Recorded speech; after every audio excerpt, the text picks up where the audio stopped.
So let's talk about 16 reasons why selling final expense is awesome when you do it over the phone. So I've compiled, I think, the 16 high points of what makes final expense so great and beneficial to sell. Again, the purpose of this part of the presentation is to sell you guys out there who are thinking about getting into this business, aren't quite sure, maybe already doing this and you're kind of, not happy with where things are. There's some really good things about this business that are just so fundamentally awesome that I think because of it, it's well worth staying into this or committing to it as a new person. So number one, maybe surprising to you, there's absolutely zero sex appeal when it comes to selling final expense. Now, what do I mean by that? And why would that be good? So reminds me of a neighbor we used to live next to. She asked me, what do you do for a living? And I said, I sell burial insurance. And she shuddered. She goes, ugh. Like she was disgusted by the idea. And why is that a good thing? Well, because people don't get into the business of insurance sales thinking about final expense. They usually stumble across it. A lot of you probably watching this video saw something else, maybe a review of another agency or one of my other pieces of content before you even knew what final expense is, and you've been doing your due diligence, and now you're like, oh, this is kind of cool. So the idea behind burial insurance and the nature of who we're selling doesn't turn on a lot of people. In fact, there are professional life insurance agents that look down on burial insurance. It's beneath them. They sell real insurance. They're all high and mighty and stuff. But that kind of attitude and the fact that this isn't like a well-known product is what I'm trying to communicate here. The fact that nobody wants to grow up selling burial insurance is a good thing. It makes it a less competitive enterprise than, say, property and casualty insurance, where everybody knows about car insurance or everybody knows about health insurance. That attracts a lot of people just by default. But it takes an extra layer or two digging around and doing due diligence to find out about final expense, which I think makes it very appealing. There's not going to be as much competition as there is in these other sectors. And I think because people kind of turn a nose to it, in some sense, means it's a better opportunity for you than other products. Number two, it's a one-call close. Again, I can't stress enough, this business model is not like annuities that takes 2, 3+ calls to close. It's not like these elaborate products that have longer sales cycles. This is a salesman's-based product. The sales always happen only on the first call. At least that's the mentality you have. Of course, there's exceptions. But the fact that these sales happen on the first call means there's a faster sales cycle and then a faster profitability cycle. You're going to make money faster selling final expense than selling other products like annuities or even Medicare, because it is a one-call close driven business model. Number three, it's fast pay. Again, this is part of the reason why I backed out of Medicare sales, because Medicare and ACA too are slow pay. They pay very little the first year, but it substantially grows if you build on that for many, many years. But the reality I've seen and used to recruit agents for many years in those is that most agents need money yesterday. They need a commission to pay a mortgage or to pay for food and living expenses, right? And while those businesses aren't necessarily bad long-term to consider, in the beginning, not good. And this is why final expense is superior in many ways, because when you make a sale, you're going to get paid within days to weeks. You're going to be in a position where you're making a commission fairly quickly relative to fully underwritten products, annuities, which can take months sometimes to move through compliance and get approval and underwriting. Next on the list here, it's a solid first-year commission. Average plan after cost, depending if you're free leads or buying your own, $300 to $600 in commission. Again, being a volume-based one-call close business, there are agents that scale this up to 5, 10, 20+ policies weekly. So you do the math, it can be very profitable if you are a hardworking person.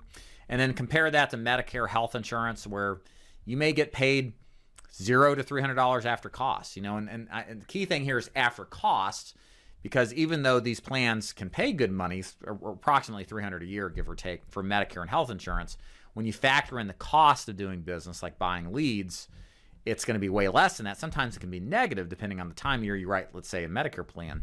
Or you're going to get paid a pittance if you're on a free lead program with these kind of plans. Number 5 reason to sell final expense, it's easy to get leads, and it really is easy to get quality leads. There's multiple platforms to yield generation from. So for example, Facebook, that's what we do at the Dig Agency. Facebook is a platform for old people, guys. I mean, like, kids aren't on that. My 14-year-old, he's on Snapchat. He's not on Facebook, no interest whatsoever. Facebook is a platform for the older population, thus a great place to market and generate leads from. TikTok is great too, actually. A lot of the older people are migrating to TikTok because their younger grandchildren aren't on Facebook. So there's a lot over there. Television still works really well if you find a solid TV lead generator. So pick your poison, guys. There's a lot of different opportunities to get leads, and you shouldn't be in a position, unless you just don't have the resources, which is why you hopefully watch my channel and get some advice, that you shouldn't have access to leads. Number 6, simple sales process. Final expense is easy to understand. It's easy for you to understand as a new agent. It shouldn't take you more than a week to 2 weeks to be sales ready. It's easy for the client to understand. And it's like this. Are you going to die? Can you pay for it? If not, then you need my plan, right? So it's not something that it takes a brainiac to understand, both for you as the agent or the client as well. Number 7, the industry trend favors remote sales. Right now, it's interesting in our agency. I would say this number now is closer to 90%. 90% of Dig Agency applicants want remote telesales work only. They don't want to get in the field. They don't want to be in a position anymore to sell in person. And the industry has shifted to form fit that, to tailor for that. So your carriers all accommodate for it. Of course, we at the Dig Agency support that as well. So if remote is where you want to go, it's a perfect opportunity. And all the carriers are remote friendly. And a lot of clients now are comfortable with this. Again, I think COVID did this, but there was a time 5+ years ago where it's like, I don't think these clients are going to buy over the phone to the extent that they should or would. That is not the case now, because I think with COVID, a lot of our clients were forced to get on Zoom. They're forced to deal with doctors on Zoom, talk to their family on Zoom, and do things remotely.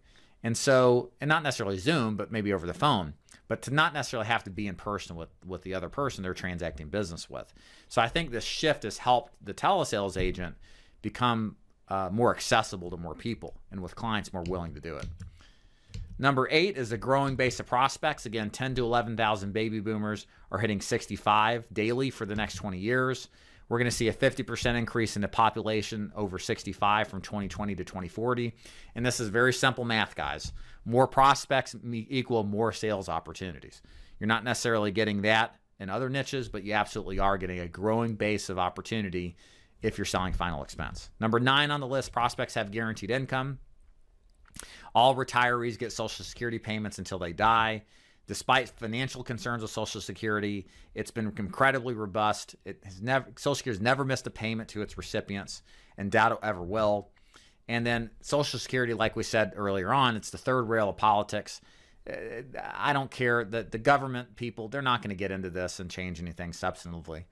Social Security is here to stay, even if it's broke. These people don't want to lose their jobs and go down trying to save the system financially. It's going to take some pretty bad things to happen, which at that point, who's selling final expense to worry about this in order for Social Security payments and disability payments to go away.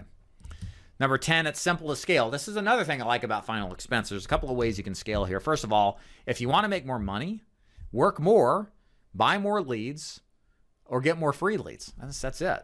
Do work plus more leads, or get whether they're free or not. And spend more of your time doing this. Like, this is something that took me a couple years to realize. I saw agents at the time writing 400,000 plus a year, which back then was a lot. Not so much anymore. It's still pretty good. But we have agents that are trending 600,000 plus, right? Like top agents. And the only thing that this agent was doing different from me was he was buying more leads and he was running more appointments. So if you want, and that's the way you make more money, guys. To an extent, you got to get your skill set better. But at some point, it's about just doing more of what works. Again, the top 5% do the same thing the top 50% people do, just way more of it. So again, that's the pro tip here. If you just work more, take more leads, that's the way to make more money. Number 11, cross-sell opportunities. Now, I'm not a big fan of cross-selling, especially for new, so don't take this the wrong way. But you can cross-sell other products beyond final expense to your final expense leads. For example, you can sell things like Medicare, annuities, health insurance, and more. Again, I don't recommend that you do this, guys, until you're a year into the business. Even if you if you ever even consider, you may not even need to consider it. I guess that's what I'm trying to say here. Some agents are just fine doing final expense strictly and not confusing matters, because taking on different products, it exponentially makes selling insurance more complicated. Anytime things are more complicated, it's harder to perform. Number 12, agency building opportunities. So again, in final expense, if you're recruiting training agents as your goal, look, everything we've said applies to agency building. If you like and are inspired by this business and one day want to build an agency, plenty of opportunities to do that. Now, I don't recommend you do that as a new agent, of course. I think that's a failed idea to worry about building until you have a bedrock of commission and renewals coming in. Your back-end commissions that come in after the advance pays is what I mean. And it's a risk taking on agents for many reasons, but it's something you want to wait on and get good at first as far as sales go before you worry about training and recruiting. Number 13 on the list, ability to shop for your clients. And this is if you go the route of being an independent agent. We at the Dig Agency support the independent business model where we don't marry one company, but we have access to multitudes of companies so we can shop and find the best combination of price and coverage for our clients. If you're a captive one carrier product, you're not going to be able to shop. And what incidentally happens is that your rate of policies staying on the books and paying is lower, generally speaking. And you won't sell as many of your leads because you won't be able to get them quality coverage that you could if you had multiple carriers. So, and bottom line, independent agents have options, and more options equal better coverage at better prices. And better coverage and better prices, generally speaking, means more of the business that you write and close sticks on the books, and lapse rates are lower. All of this is important and good to maximizing your profit. Number 14, why I love final expenses. There's no pesky history of government intervention. There's no history of any sort of government intervention at all in final expense. And we talked about this earlier, comparing health insurance and Medicare, the Affordable Health Care Act, how that eliminated the health insurance agent, how it's looking like something similar may happen to the Medicare market. And it's all because these products are just intimately entwined with what the government wants. Final expense historically has not been, and that's a good thing. Number 15, final expense doesn't require much intelligence to sell. Sometimes having a big brain gets in the way of being successful. If you overthink this stuff, you may overthink your way out of the business. You don't need to be a genius to do well at selling final expense. And in fact, like I said, if you think too much, sometimes it crumbles your chances of being successful. It's a rinse and repeat business model. Just follow the system until you're dead or you retire, whatever comes first. And number 16, I like this. I picked this up from a Matt Sapola. He's like Patrick Bet-David's right-hand man. He mentioned this on a video talking about real estate. There's no inventory in final expense. And I think from a business standpoint, you don't have to invest in, you don't even have to invest necessarily in leads in order to enter this business. You know, we'll do that for you if we think you're a good candidate. You don't have to buy equipment. You don't have to buy, you know, the costs or the goods that are required to build the product. Like when you write an insurance policy, it's created on the spot out of thin air when that policy is approved, and you don't have to pay for that process. You do have to in leads if you go that route, but like I said, you don't really have to do that if you're in a free lead program, right? So all this is good because it's not like other business models where you have to put up a lot of capital up front before you even can make your first dollar in sales.